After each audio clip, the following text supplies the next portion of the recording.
મારી વાતની શરૂઆત હું જય ઘોષથી કરવા માંગીશ તો જય ઘોષ અને ગર્જના એવી કરવાની છે કે આ ભ્રષ્ટાચારી ભારતીય જનતા પાર્ટીના નેતાઓના કાનના પડદા ફાટી જાય અને જે લોકોએ કણદો કર્યો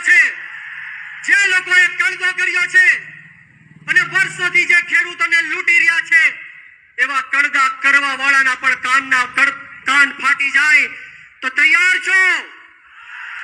તો બંને હાથ ઉપર કરી મુઠ્ઠી વાળી અને તાકાતથી બોલવાનું છે, બોલો ભારત માતા કી, ભારત માતા કી જય જવાન, જય જવાન. ખૂબ ખૂબ આભાર.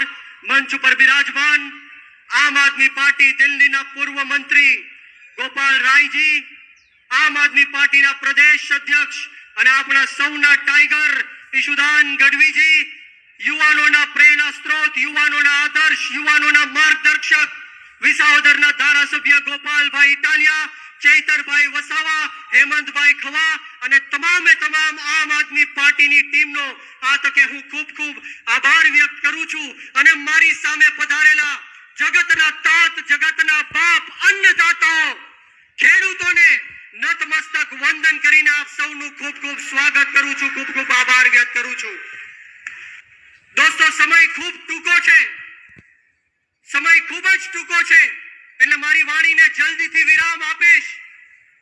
પરંતુ આ ભ્રષ્ટાચારી ભારતીય જનતા પાર્ટીને એવું લાગતું હતું કે આ ખેડૂતો સાથે અન્યાય કરશું, ખેડૂતો સાથે અત્યાચાર કરશું, લાઠીચાર્જ કરશું, ટીયર ગેસો છોડશું, ઘરમાં ઘૂસીને માતાઓ બહેનો ઉપર હુમલા કરશું, એટલે આમ આદમી પાર્ટી વાળા ડરી જશે, બી જશે, આ ખેડૂતો ઘરની બહાર નહીં નીકળે.